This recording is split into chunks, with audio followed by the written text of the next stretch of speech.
پہلے والے لیکچر میں ہم نے سورہ بقرہ شروع کی تھی اور صرف الف لام میم پر تفصیل سے بات کی تھی کہ حروف مشبہات کیا ہوتے ہیں اور قرآن میں جو متشابہات ہیں ان کی کتنی قسمیں۔ آج اگلی آیت پڑھیں گے انشاءاللہ۔ ذالک الکتاب لا ریب فیہ ھدی للمتقین۔ میں نے آپ کو بار بار بتایا ہے، پھر یاد دہانی کرا رہا ہوں، یہ لیکچر پوری طرح جب سمجھ میں آئیں گے جب قرآن آپ سامنے رکھ کر پڑھیں۔ آپ تو قرآن سامنے رکھا کریں، اس میں پھر آپ نے بلکہ پینسل سے نشان بھی لگائیں اس کے اوپر۔ ذالک الکتاب، ذالک کا معنی یہ، الکتاب کتاب، لا ریب فیہ، لا کا معنی نہیں، ریب کہتے ہیں شک کو، اور فیہ اس کے اندر، ہدن، ہدا کہتے ہیں ہدایت کو، للمتقین متقین کے لیے، پرہیزگاروں کے لیے۔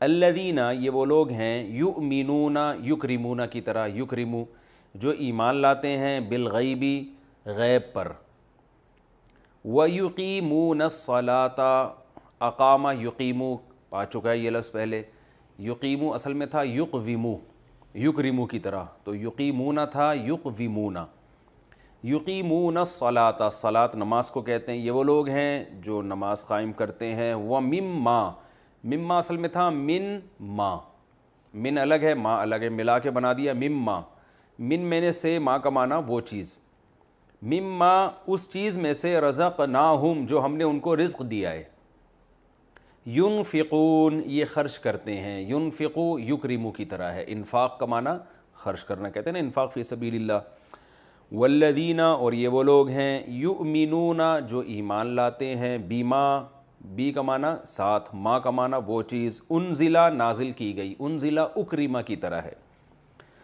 انزلہ الیکا جو آپ پر نازل کی گئی، وما اور اس چیز پر بھی ایمان لاتے ہیں، انزلہ جو نازل کی گئی، من قبلکا آپ سے پہلے، وبالآخرتی اور آخرت کے ساتھ، ہم یہ لوگ، یوقنون یقین رکھتے ہیں، یقین یوقن عربی میں یہ اردو میں بھی استعمال ہوتا ہے، یوقنون یکرمون کی طرح، یہ لوگ آخرت پر بھی یقین رکھتے ہیں۔ اولئکا یہ ہیں وہ لوگ، اولئکا جیسے ہاتھ سے اشارہ کیا جاتا ہے، اولئکا یہ ہیں وہ لوگ، علی ھدن جو ہدایت کے اوپر ہیں، من ربہم اپنے رب کی طرف سے، واولئکا اور یہ ہیں لوگ، ھم المفلحون یہی ہیں المفلحون کامیاب، افلاح اکرام کی طرح، مفلحون مکرمون کی طرح، فلاح کامیابی کو کہتے ہیں، حی علی الفلاح ہے نا اذان میں۔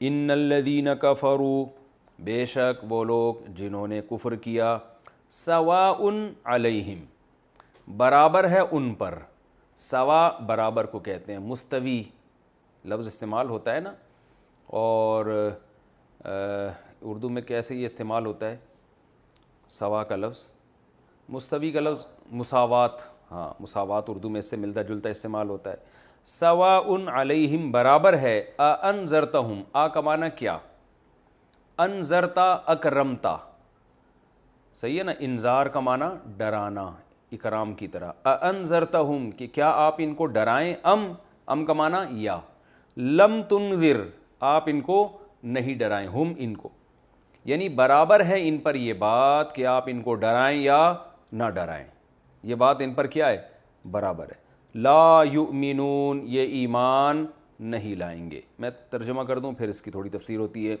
ختم اللہ، ختمہ کا معنی ہوتا ہے مہر لگا دینا، ختم اسٹیمپ کو کہتے ہیں نا، ختامہ مسک آیا تھا نا سورہ مطففین میں، ختامہ مسک، مشک کی مہر لگی ہوگی اس پہ۔ ختم اللہ مہر لگا دی ہے اللہ تعالیٰ نے، علی قلوبہم ان کے دلوں پر، وعلی سمعہم اور ان کی سماعت پر، سمع سننے کو کہتے ہیں سامعین کرام، کہتے ہیں نا بھائی سامعین آپ سن رہے ہیں، ناظرین آپ دیکھ رہے ہیں۔ ختم اللہ علی قلوبہم وعلی سمعہم وعلی ابصارہم غشاوہ، اور ہے ابصارہم ان کی نگاہوں پر، بصر کسے کہتے ہیں، آنکھ کو، نظر کو کہتے ہیں نا بصر، ابصار اس کی جمع ہے، ان کی آنکھوں پر یا نگاہوں پر، غشاوہ پردہ، کہتے ہیں نا غشی طاری ہو گئی، پردہ طاری ہو گیا، تو غشاوہ کسے کہتے ہیں، پردے کو۔ وَلَهُمْ عَذَابٌ عَظِيمٌ، اور ہے ان کے لیے عذاب عظیم، بہت بڑا۔ وَمِنَ النَّاسِ، اور لوگوں میں سے بعض ایسے ہیں، من کا معنی سے، لوگوں میں سے بعض ایسے ہیں، من جو یقولو کہتے ہیں، آمنا، اکرمنا کی طرح اصل میں تھا امنا، ہم ایمان لائے، باللہ اللہ پر، وبالیوم الآخری اور آخرت کے دن پر ہم ایمان لائے، وما ہم نہیں ہیں وہ بمؤمنین مومن، حالانکہ وہ مومن ہے نہیں، اوپر سے بول رہے ہیں۔ یخادعون اللہ، دھوکہ دیتے ہیں اللہ کو، یخادعو یضاربو، ضاربا یضاربو مضاربتاً، خادع یخادع مخادعتاً، خداع بھی کہتے ہیں اس کو، دھوکے کو، یہ دھوکہ دیتے ہیں اللہ کو، یعنی دینے کی کوشش کرتے ہیں۔ والذین آمنوا، اور ان لوگوں کو بھی جو ایمان لائے، یعنی ایمان والوں کو بھی دھوکہ دینے کی کوشش کرتے ہیں اور اللہ کو بھی۔ یہ کوشش کا ترجمہ میں نے کہاں سے نکالا یہ بتاؤں گا۔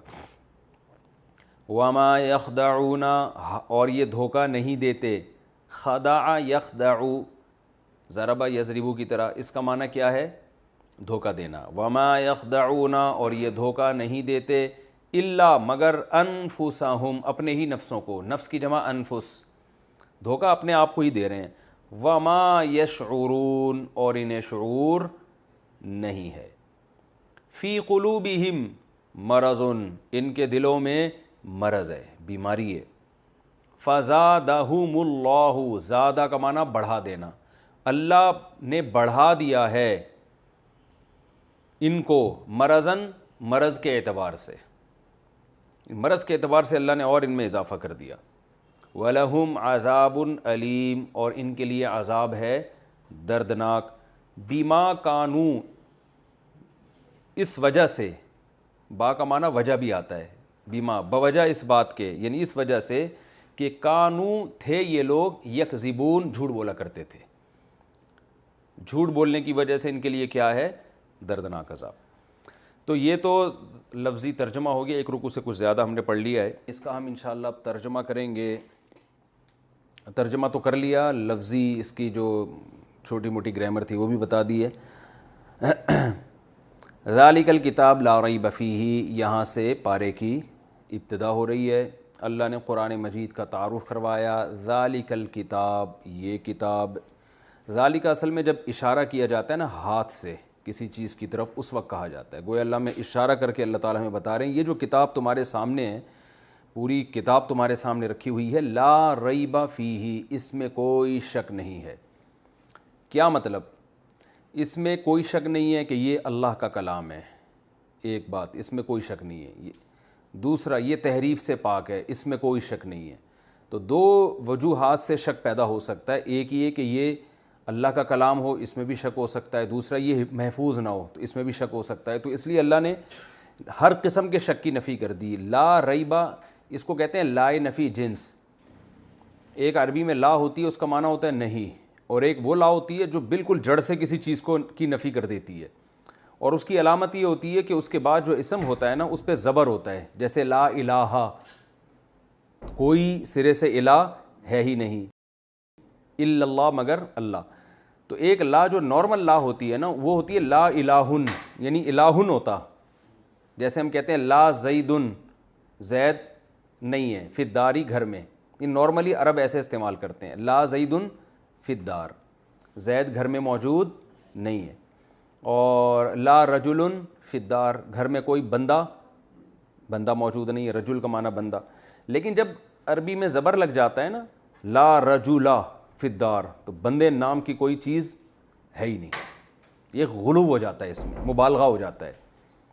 تو یہ یاد رکھیں، اس کو کہتے ہیں لائے نفی جنس، یعنی کسی شے کی جنس کا مطلب ہوتا ہے اس کی نوعیت ہی کا انکار کر دینا، سرے سے اس ٹائپ کی چیز ہے ہی نہیں کوئی۔ تو لا الہ الا اللہ، الہ سرے سے کوئی ہے ہی نہیں سوائے اللہ کے۔ تو ورنہ مشرکین کہتے ہیں نا وہ بھی ہیں، وہ اصل وہ ہے، یہ جو دوسرے چھوٹے موٹے معبود ہیں یہ بھی ہیں مگر یہ ذلی ہیں۔ تو اللہ نے بتا دیا کہ بھائی معبود نام کی کوئی چیز اللہ کے سوا ہے ہی نہیں، اس کا وجود ہی نہیں ہے، یہ سب فضول چیزیں بنائی ہوئی ہیں تم لوگوں نے۔ تو یہاں بھی اللہ نے لا ریبن فیہ نہیں فرمایا، لا ریبن فیہ، ریبن کا معنی ہوتا ہے اس میں کوئی شک نہیں ہے، لا ریب کا معنی شک و شبے کی گنجائش ہے ہی نہیں اس میں، کیونکہ انٹروڈکشن ہے نا قرآن کا، پہلے اللہ تعالیٰ اس کے بتا تو دیں کہ یہ صحیح ہے، تو پھر ہمیں آگے دلچسپی ہوگی اس میں۔ آگے بتایا ھدی للمتقین، ہدایت ہے پرہیزگار لوگوں کے لیے۔ یہاں میں نے آپ کو بار بار بتایا قرآن مجید میں ہدایت کے دو معنی آتے ہیں۔ ہدایت کسے کہتے ہیں؟ گائیڈنس کو، رہنمائی کو۔ تو اردو میں بھی، انگلش میں بھی، ہر زبان میں رہنمائی کے دو مطلب ہی ہوتے ہیں۔ ایک رہنمائی یعنی گائیڈنس کا مطلب ہوتا ہے آپ کسی کو سیدھا راستہ بتا دیں، اس کو بھی گائیڈنس کہتے ہیں۔ ایک گائیڈنس یہ ہوتی ہے آپ اس کو اس پہ چلا بھی دیں، یعنی ایسے اسباب اور وسائل کہ جیسے آپ سے کوئی ایڈریس پوچھ رہا ہو، یار میں نے صدر جانا ہے، تو ہوتا یہ کہ آپ اس کو راستہ بتا دیں، بھائی یہاں سے جاؤ گے سیدھے ہاتھ پہ مڑو گے، الٹے ہاتھ پہ مڑو گے، وغیرہ وغیرہ۔ اور ایک ہوتا ہے چلیے میں آپ کو چھوڑ آتا ہوں۔ تو قرآن میں یہ دونوں معنی میں ہدایت استعمال ہوا، کبھی کسی اور معنی میں، کبھی دوسرے معنی میں۔ تو جو ہدایت کے ان دو میننگ میں فرق نہیں کر پاتے وہ کنفیوز ہوتے ہیں۔ بات آ گئی سمجھ میں؟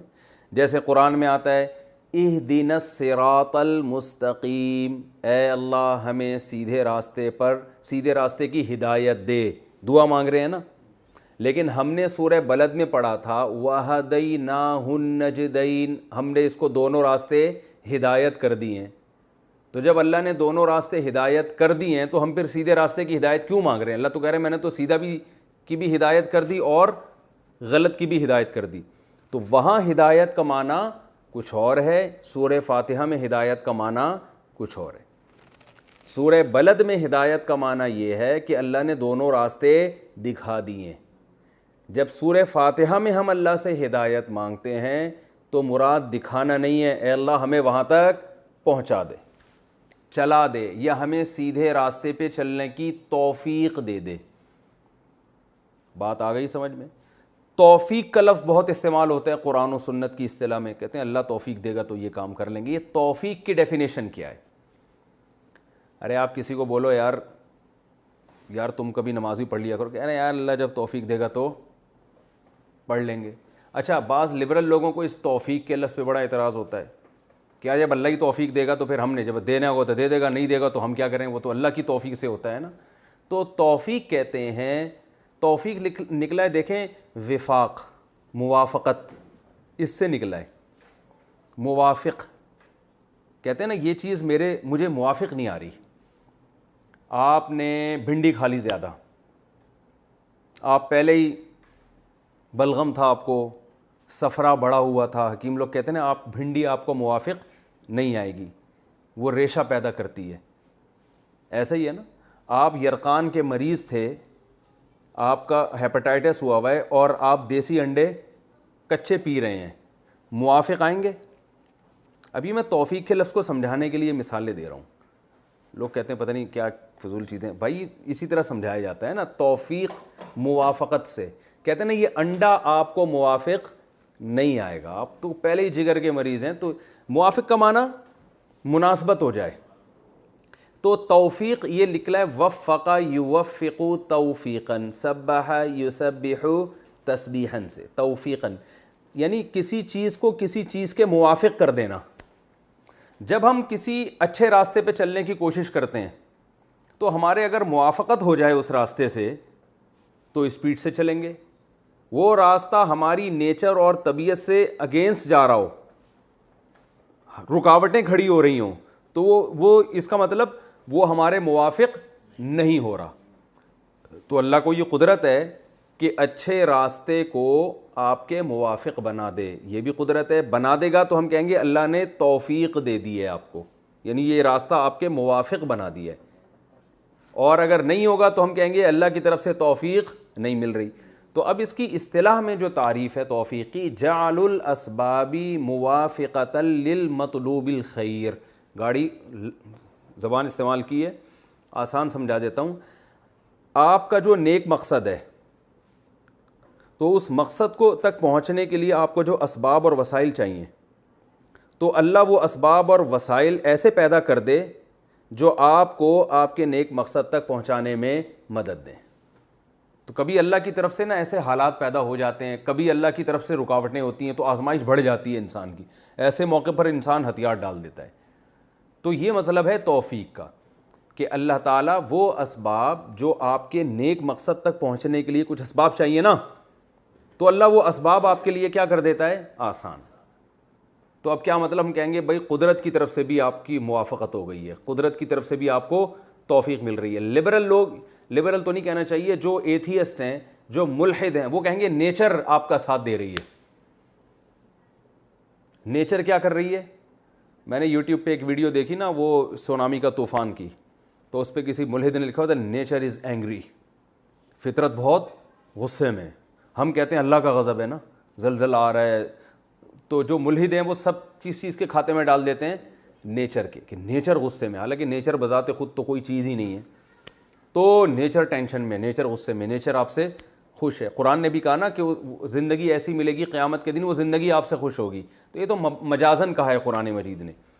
تو یہاں مطلب ہے, یہاں جو ہدایت ہے, ہدن, یہ کتاب ہدایت ہے. یہاں ہدایت سے مراد, پہلے میں آگے متقین کا مطلب بتاؤں گا نا, پھر ایک اشکال کروں گا, اس کے جواب میں یہ بات سمجھ میں آئے گی. متقین کسے کہتے ہیں, کئی دفعہ بتا چکا ہوں, پرہیزگار لوگوں کو. متقی کسے کہتے ہیں؟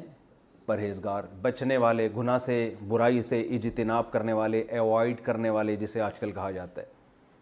اجتناب ذرا گاڑا لفظ ہو جاتا ہے. تو اب سوال یہ پیدا ہوتا ہے کہ قرآن کہہ رہا ہے کہ یہ کتاب ہدایت ہے پرہیزگار لوگوں کے لیے. سوال پیدا ہوتا ہے, ایک جگہ قرآن کہہ رہا ہے ہم نے ہر ایک کو ہدایت دے دی ہے, ہر ایک کو ہدایت, وَهَدَيْنَاهُ النَّجْدَيْنِ, ہم نے ہر ایک کو ہدایت دے دی ہے. تو پہلا سوال تو یہ ہوگا, یہاں قرآن کہہ رہا ہے ہدایت ہر ایک کے لیے نہیں ہے بلکہ کس کے لیے؟ متقین کے لیے. تو یہ دو آیتیں آپس میں کیا ہو رہی ہیں؟ ٹکرا رہی ہیں.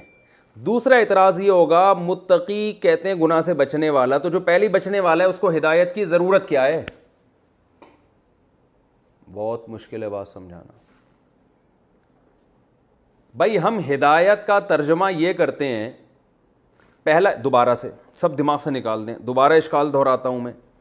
سوال پیدا ہوتا ہے, قرآن سورہ بلد میں کہہ رہا ہے کہ ہم نے ہدایت دے دی ہے انسان کو, دونوں راستوں کی ہدایت ہم نے دے دی ہے. یہاں قرآن کہہ رہا ہے صرف متقین کے لیے ہدایت ہے, کسی اور کے لیے نہیں ہے. یہ ایک اعتراض, دو آیتیں ٹکرا رہی ہیں.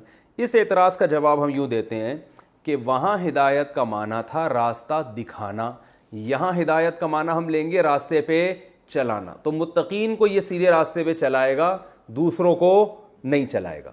یہ اشکال تو ایسے حل ہو گیا. لیکن اس جواب میں ایک دوسرا اعتراض کھڑا ہو جاتا ہے کہ متقی تو کہتے ہی اس کو جو سیدھے راستے پہ چل رہا ہو, تو جب وہ چل رہا ہے پہلے سے تو اس کو چلا کے کیا کر لیا بھائی قرآن نے؟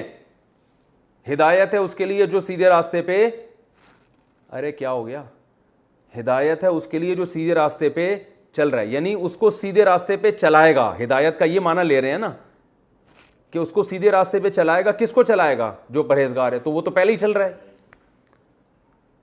تو ہم نے ایک اشکال کا جواب دیا تو دوسرے اشکال میں پھنس گئے. اس کا جواب یہ ہے, یہ چیزیں جب تک آپ, یہ اصول قرآن کی تفسیر کے لیے جب تک آپ نہیں سمجھیں گے نا, قرآن سمجھ میں نہیں آئے گا. اور آج کل جو زیادہ تر جو متجددین اور جو سرسری طور پہ تفسیریں پڑھ رہے ہیں, باقاعدہ عربی گرامر کی گہرائی میں جا کے مدرسوں میں بیٹھ کے علم حاصل نہیں کرتے, ان میں بڑا فالٹ یہ ہوتا ہے کہ وہ ان چیزوں کا جواب نہیں جانتے.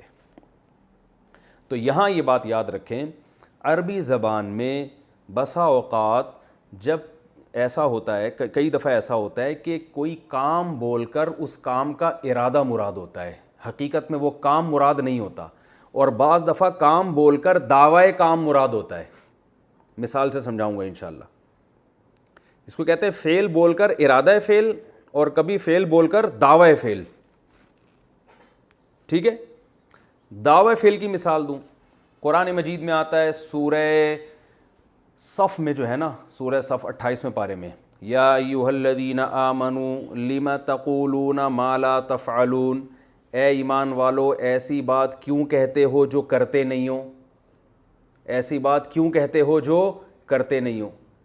صحابہ یہ کہا کرتے تھے کہ جہاد فرض ہو گیا تو ہم کریں گے ہم کریں گے، جب ایک دم فرض ہوا تو بعض لوگ ظاہر پریشان ہو گئے کہ بھئی ابھی کیوں، منافقین تو پیچھے ہی ہٹ گئے بالکل ہی۔ تو اللہ نے فرمایا کہ ایسی بات کہتے کیوں ہو جو کرتے کیوں نہیں۔ اب اس آیت کو لے کے ہم لوگ کیا کرتے ہیں کہ کوئی شخص خود عمل نہیں کر رہا لیکن بات اچھی کر رہا ہے، تو ہم کہتے ہیں جب کرتے نہیں ہو تو باتیں کیوں کرتے ہو، ایسی بات کہتے کیوں ہو جس پر خود عمل نہیں ہے۔ یہ آیت وہاں فٹ کر دیتے ہیں نا۔ کیا ہو گیا بھائی؟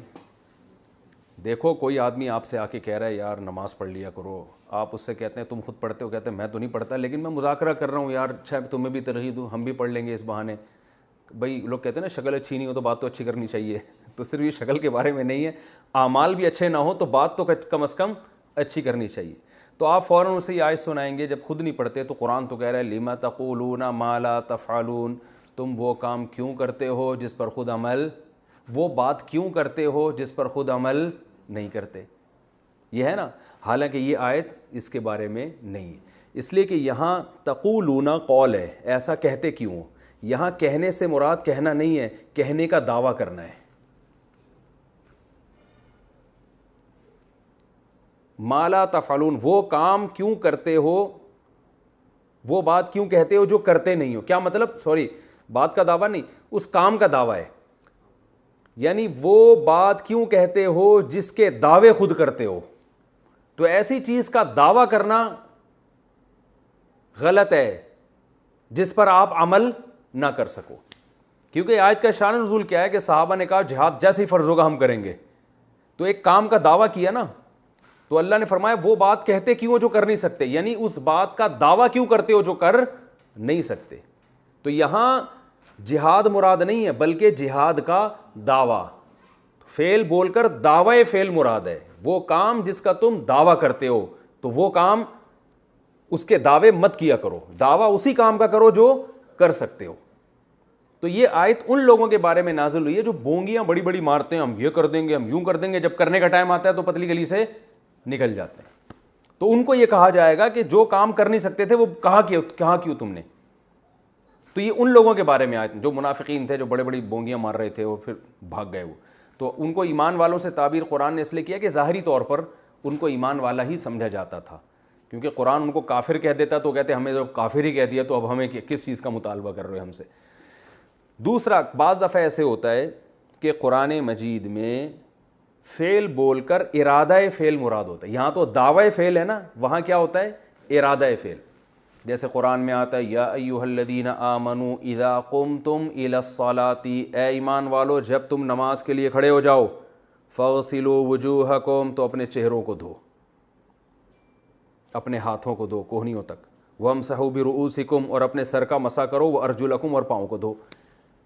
اب سوال پیدا ہوتا ہے اللہ جب کھڑے ہی ہو گئے تو اب کیا دھوئیں، یہ تو کھڑے ہونے سے پہلے دھونا تھا نا۔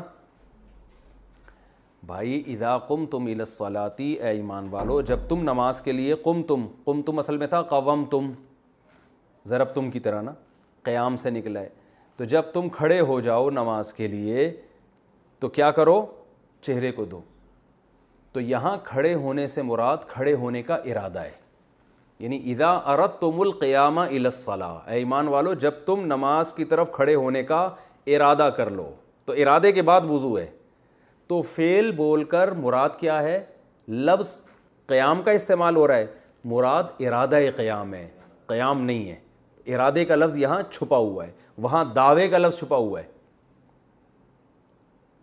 سمجھ رہے ہیں؟ تو یہ سب عقل مندوں سے کلام ہے نا، تو عقل مند سمجھ جاتے ہیں کیا چھپا ہوا ہے۔ جیسے میں نے بار بار بتایا نا، میں کہتا ہوں 3 پلیٹیں کھا گیا، تو عقل مند سمجھ جائے گا پلیٹ نہیں کھایا، پلیٹ کے اندر جو بریانی تھی وہ کھایا۔ بے وقوف پکڑ کے بیٹھا رہے گا پلیٹ کیسے کھا گیا بھائی، تو وہی ہو جائے گا تو انسان تھا میں نے تجھے گدھا بنایا، جونپور والا قصہ ہو جائے گا۔ تو دیہاتی لے گیا کہ بھائی اس کو بھی گدھا بنا دو، گدھے کو انسان بنا دو، سوری اس نے کہا تو گدھا تھا میں نے تجھے انسان بنایا، تو وہ قاضی لے گیا کہ دیہاتی لے گیا اپنے بچے گدھے کو کہ یہ گدھا تھا تم اس کو بھی انسان بنا دو، ٹھیک ہے نا، تو اس نے کہا مسالہ لگے گا تو بن جائے گا انسان کچھ دنوں میں۔ تو یہاں بھی یہی ہے ہدی للمتقین، یہاں تقوی سے ارادہ تقوی مراد ہے، متقین سے پرہیزگار نہیں، وہ لوگ جو پرہیزگار بننے کا ارادہ رکھتے ہیں، یعنی وہ لوگ جو یہ چاہتے ہیں کہ ان کو سیدھا راستہ ملے، اور سیدھا راستہ ملے کا مطلب کیا، ان کو پتہ چلے کہ صحیح کیا ہے اور غلط کیا ہے، تاکہ غلط سے بچیں اور صحیح پر چلیں، جو یہ چاہیں گے ان کو اس سے ہدایت ملے گی۔ کیا مطلب، سیدھے راستہ نظر نہیں آئے گا، سیدھے راستے پہ چلنے کی توفیق ملے گی، اس سے نہیں آ رہی بات۔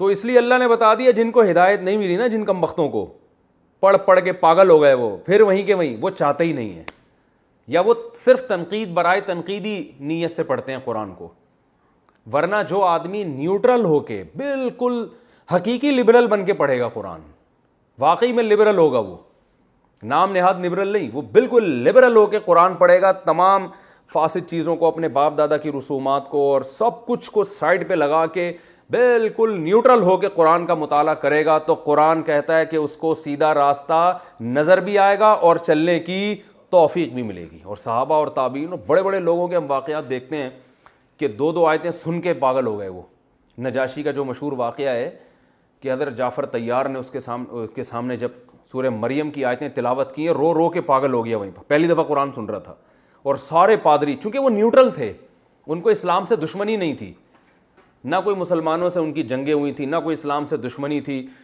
تو کچھ بھی نہیں، نیوٹرل ہو کے جب انہوں نے سنا تو انہوں نے کہا یہ تو وہی تورات ہے، وہی انجیل ہے، جو اسی جیسا کلام ہے یہ، اور مسلمان بھی ہو گیا اور نبی صلی اللہ علیہ وسلم کی خدمت میں تحفے بھی بھیجے۔ تو اسی طرح وہ جو ہرقل بادشاہ، وہ بھی سن کے مسلمان ہو گیا تھا، لیکن اس نے مسلمان کا مطلب اس کو سمجھ میں آ گیا سچا دین ہے، تو اس نے اپنی قوم کے سامنے اسلام پیش کیا، بادشاہ تھا، اس نے کہا بھائی یہ ہے، تو قوم جو تھی نا وہ بگڑ گئی، تو اس کو ڈر ہوا کہ میرے خلاف بغاوت ہو جائے گی، تو پھر اس نے یو ٹرن لے لیا، ٹھیک ہے نا، ورنہ وہ بھی مان گیا تھا۔ تو اللہ نے فرمایا ہدی للمتقین، جو چاہتے ہیں نا کہ سیدھا راستہ ملے تو ان کے لیے یہ، یعنی تو کیا مطلب، متقی بول کر وہ جو متقی بننا چاہتے ہیں ان کو یہ سیدھا راستہ دکھائے گا۔ آگے اللہ تعالیٰ ارشاد فرماتے ہیں الذین یؤمنون بالغیب، جو متقی بننا چاہتے ہیں نا، پھر ان کی کچھ علامتیں ہیں۔ دیکھو اس کی مثال ایسے ہے کہ جیسے ایک ڈاکٹر کے پاس آپ گئے، ڈاکٹر کہہ رہا ہے میں بڑا زبردست علاج کرتا ہوں اور میں آپ کی ساری بیماریاں ختم ہو جائیں گی، آپ فٹ فاٹ صحت مند ہو جاؤ گے، تو آپ اس سے کہتے ہیں یار وہ تو آیا تھا، وہ تو ٹھیک نہیں ہوا تھا، وہ بھی آیا تھا، وہ بھی ٹھیک نہیں ہوا تھا۔ تو ڈاکٹر کہتا ہے کہ جو صحت چاہے گا نا اس کو صحت ملے گی، وہ چاہتے ہی نہیں، ان کو جو پرہیز بتاتا ہوں وہ پرہیز نہیں کرتے، جو کھانے کو کہتا ہوں وہ کھاتے نہیں۔ تو پھر وہ پیشنٹ پوچھتا ہے کہ اچھا جو صحت مند ہو کے چلے جاتے ہیں آپ کے پاس سے، ان کی کچھ علامتیں مجھے پتہ چل جائیں تاکہ میں دیکھ لوں کہ کون ہے جن کو آپ سے فائدہ ہوا اور کون ہے جن کو آپ سے فائدہ نہیں ہوا، تاکہ میں اپنے آپ کو شامل کروں کہ میں اس کیٹیگری میں آ بھی رہا ہوں کہ نہیں آ رہا۔ تو فوراً وہ بتائے گا وہ دیکھو جو فلاں صبح صبح اٹھ کے ایکسرسائز کرتا ہے، میرے مشورے پر نا ایکسرسائز کرتا ہے، دوپہر کھانے کے بعد آرام کرتا ہے، کھاتا کم ہے، ٹھیک ہے نا، اور سادہ غذائیں زیادہ کھاتا ہے، یہ نہیں کرتا وہ نہیں کرتا، اور پھر اس کی صحت ایسی ہے اور اس کو جو انعامات ملے وہ یہ ہیں۔ تو یہ علامتیں کیوں بتائی جا رہی ہیں؟ تاکہ آپ بھی ان لوگوں کی فہرست میں داخل ہو جاؤ اور آپ کو پتہ چل جائے کہ جو اس ڈاکٹر سے فائدہ اٹھانے والے لوگ ہیں وہ فائدہ اٹھا کے ان کی علامتیں کیا ہیں۔ کیونکہ جب ہم علامتوں سے کسی بات کو ڈیفائن کرتے ہیں نا، کہ مثال سے کہ یہ فائدہ اٹھانے والے اور یہ فائدہ نہ اٹھانے والے، تو فوراً انسان کے لیے فرق کرنا آسان۔ تو اللہ نے بھی بتایا جو متقیوں جن کو ہدایت ملے گی ان کی علامتیں یہ ہیں، جو بالکل واضح علامتیں تمہیں فوراً دیکھ کے نظر آ جائیں گی کہ کن لوگوں کو فائدہ ہوا، تو تاکہ تمہیں بھی پتہ چل جائے کہ تمہیں اگر فائدہ ہوا تو تمہارا انجام بھی ایسا ہی ہے، تمہارے اندر بھی یہ علامتیں ظاہر ہوں گی۔ تو کچھ علامتیں ایسی ہیں جن کا عقیدے سے تعلق ہے۔ پہلی علامت الذین یؤمنون بالغیب، یہ وہ لوگ ہیں جو غیب پر ایمان رکھتے ہیں، کیونکہ جو لوگ ملحد ہیں نا، جتنے بھی آپ یوٹیوب پہ دیکھیں ملحد لوگ، ان کی سب سے پہلی دلیل یہ ہوتی ہے کہ نظر کیوں نہیں آتا اللہ، جنت نظر کیوں نہیں آتی، وہ ظاہری آنکھوں پہ یقین رکھتے ہیں بس۔ تو اللہ فرماتے ہیں جو یہ ضد کرے گا نا ہٹ دھرمی کہ نہیں مجھے بس جو دیکھوں گا وہی اسی پر ایمان لانا ہے، اس کو یہ ضدی ہے، کیونکہ علامتیں اتنی زیادہ ہم نے دنیا میں قائم کر دی ہیں اپنے وجود کی، اپنے دلائل کی، کہ دیکھنے کا مطالبہ کرنا یہ کیا ہے؟ ضد ہے۔ بہت سی چیزیں دیکھتا نہیں ہے انسان، دلیل سے یقین کر لیتا ہے۔ آپ بند کمرے میں بیٹھے ہو، گھڑی پہ 12 PM لکھا ہوا ہے، آپ یقین کر لو گے کہ سورج نکلا ہوا ہے، حالانکہ آپ نے دیکھا نہیں ہے۔ اب بھی اگر کوئی کہے نہیں سورج نہیں نکلا ہوا، ساری گھڑیاں ایک ہی ٹائم بتا رہی ہیں کہ جی دوپہر کا 1 بج رہا ہے، اور آپ کو نہیں سورج نہیں نکلا ہوا کیونکہ میں دیکھ نہیں رہا، تو یہ ایسا ضدی ہے کہ اس کو سیدھا راستہ مل نہیں سکتا۔ اس لیے اللہ نے پہلی علامت بیان کی کہ جو ضدی نہیں ہوتے، یؤمنون بالغیب، غیب پر ایمان رکھتے ہیں، مطلق غیب پر نہیں، وہ غیب جس کے وجود کے دلائل قائم ہو چکے ہوں تو اس کو بن دیکھے مان لیتے ہیں۔ وہ یہ ضد نہیں کرتے، اپنے آپ کو عقل کل نہیں سمجھتے کہ میں جب تک دیکھوں گا نہیں۔ جیسے فرعون نے مطالبہ کیا موسیٰ تمہارا رب کہاں ہے، تم سیڑھیاں لگاؤ، حامان سے کہا نا سیڑھیاں لگاؤ، میں آسمان پہ جا کے ذرا خدا کو دیکھ کر آنا چاہتا ہوں۔ تو اللہ کہتے ہیں یہ تکبر اس نے کیا اور پھر اللہ نے اس کو غرق کر دیا، تباہ کر دیا، کہ بہت ضدی فضول باتیں شروع کر دی تھی اس نے۔ تو یہی آج کل جو ایتھیسٹ ہیں وہ اسی طرح کی کہ ہمیں قبر کا عذاب تو نظر نہیں آتا، ہمیں تو پل صراط نظر نہیں آ رہا۔ تو بھائی تمہاری اوقات کیا ہے؟ تم نے دیکھا کیا ہے؟ یہ تو اللہ نے کچھ تھوڑا سا دکھا دیا تمہیں۔ تو اللہ فرماتے ہیں پہلی علامت الذین یؤمنون بالغیب، غیب پر یقین رکھتے ہیں، وَيُقِيمُونَ الصَّلَاةَ۔ اعمال میں کیا ہے؟ عمل میں 2 اعمال قرآن پورے آپ سورہ ناس تک دیکھیں گے، 2 چیزوں کو قرآن ساتھ ساتھ لے کے چلتا ہے، ایک نماز اور ایک زکوٰۃ۔ یعنی اللہ کی راہ، کبھی زکوٰۃ کا لفظ استعمال کرے گا قرآن، کبھی کہے گا اللہ کی راہ میں خرچ کرتے ہیں۔ تو اس سے اصل میں جو میں نے بار بار بتایا نا کہ قرآن جزیات بیان کرتا ہے، مقصد ایک اصول بیان کرنا ہوتا ہے۔ نماز اصل میں جسمانی عبادت ہے، اس میں باڈی تھکتی ہے، صبح اٹھنا پڑتا ہے، وضو کرنا پڑتا ہے، سردیوں میں بعض دفعہ چل کے جانا پڑتا ہے مسجد میں۔ یہ باڈی کی ریکوائرمنٹ یہ ہے کہ آپ پڑے رہو بستر پہ، اٹھے نہیں انسان، دوستوں کے ساتھ بیٹھا ہوا ہے تو اٹھنے کا دل نہیں چاہے گا، تو یہ جسم کو کھپانا ہے۔ اور دوسری چیز قرآن بار بار بیان کرتا ہے، پیسہ خرچ کرتے ہیں، کیونکہ دیکھیں جب آپ کو کسی سے محبت ہوتی ہے، والدین کی مثال لے لیں تو والد صاحب کہتے ہیں نا یہ بیٹا میرا بڑا فرما بردار ہے، تو اس کا کیا مطلب ہوتا ہے؟ کہ اپنے جسم کو بھی میرے لیے کھپاتا ہے اور اپنا مال بھی مجھ پہ خرچ کرتا ہے۔ بعض بچے ایسے ہوتے ہیں ابا کی جسمانی خدمت بہت کرتے ہیں، پاؤں دبا دوں، پانی لے آؤں، یہ کروں وہ کروں، بہت دن رات ایک کر دیا انہوں نے، ساری رات ابا کے آگے ہاتھ باندھ کے کھڑے ہوئے ہیں کہ ابا کو رات کو آنکھ نہ کھل جائے، کوئی پریشانی نہ ہو، کرسی پہ بیٹھے ہوئے۔ اسپتالوں میں دیکھا ہوگا بیمار والدین کی خدمت کیسے کر رہے ہوتے ہیں، لیکن ان کو پیسوں کی محبت اتنی ہوتی ہے کہ ان کو ڈر ہوتا ہے یار ابا پہ خرچہ نہ ہو جائے، خرچہ نہ کرنا پڑ جائے، تو اس خرچے کے چکر میں جسم کو کھپایا ہوا ہوتا ہے انہوں نے، خرچہ نہ کرنا پڑ جائے یار، یہ پیسے نہ۔ تو یہ فرما بردار ہے مگر اس میں بہت بڑا نقص ہے۔ بعض ایسے ہوتے ہیں وہ کہتے ہیں یار ابا کے سامنے وہاں ہاسپٹل میں ابا کے سامنے بیٹھنا، ان کی خدمت کرنا، یار پیسہ دبا کے خرچ کرتے ہیں ابا پہ، ان میں پیسوں کی لالچ نہیں ہوتی، وہ خدمت کے لیے بندہ رکھ لیں گے اور خود یہ ٹینشن لینے کے لیے تیار نہیں ہے کہ یار دکان چھوڑ کے میں ابا کے پاس بیٹھوں آ کے اور پھر ابا کی خیریت۔ بھائی اتنی ٹینشن، یار ایک نرس خرید کے باقاعدہ، ٹھیک ہے نا، کرائے پہ نہیں، باقاعدہ پوری نرس 2 کروڑ میں خریدی اور ابا کو گفٹ کر دی، یہ 24 گھنٹے آپ کی خدمت کرے گی۔ وہ پسینہ نہیں بہایا جاتا، ان کو ٹائم نہیں دیا جاتا، وہ امریکہ سے بیٹھے بیٹھے فون کر رہے ہوتے ہیں یار ابا کو جتنے پیسوں کی ضرورت ہو نا یہ چیک دے رہا ہوں، بلینک چیک ہے، بس یہ خرچ کرتے رہنا، مجھے ٹینشن، میں سو رہا ہوتا ہوں، میرے سونے کا ٹائم ہوتا ہے، مجھے کوئی ڈسٹرب نہ کرے، یہ صبح میرا آفس ٹائم ہے، اس میں کوئی مجھے ڈسٹرب نہ کرے، چھٹیوں میں جب پاکستان آؤں گا تو ابا سے ہیلو ہائی کر لوں گا۔ دونوں قسم کے لوگ مارکیٹ میں ہول سیل کے حساب سے موجود ہیں۔ ابا بے وقت فون کر لیں تو ان کو میٹر گھوم جاتا ہے، یار یہ میرا آفس ٹائم ہے، کیا ہر وقت کوئی بے تکا فون۔ تو اللہ کو محبت چاہیے اپنی مخلوق سے کامل۔ اللہ کہتے ہیں میرے غلام بن کے رہو، تو جان بھی کھپانی ہے اور مال بھی۔ جان کھپانے میں کیونکہ سب سے زیادہ جان نماز میں کھپتی ہے، رمضان 1 مہینے کا ہے، حج پوری زندگی میں 1 دفعہ کا ہے، اتنا بڑا مسئلہ نہیں ہے۔ اور کسی عبادت کو بھی اللہ نے مشکل کہا ہی نہیں ہے، نہ روزے کو اللہ نے مشکل کہا اور نہ اللہ تعالیٰ نے حج کو مشکل کہا ہے۔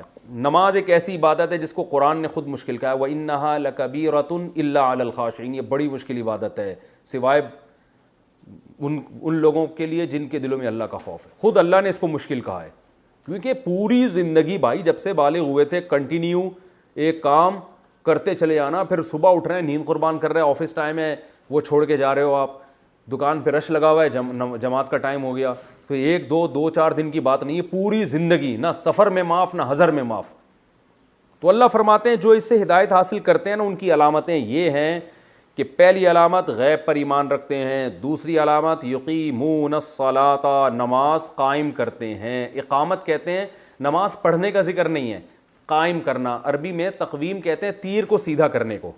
تو مطلب نمازوں کو بالکل کیا کر دیتے ہیں, سیدھا, ٹرخانے والا کام نہیں ہے. اس میں جماعت کی نماز بھی آ گئی, خشوع و خضوع سے بھی آ گئی, کیونکہ جو کام کنٹینیو ہوتا ہے نا, انسان پھر لاؤبالی پن سے وہ شروع کر دیتا ہے.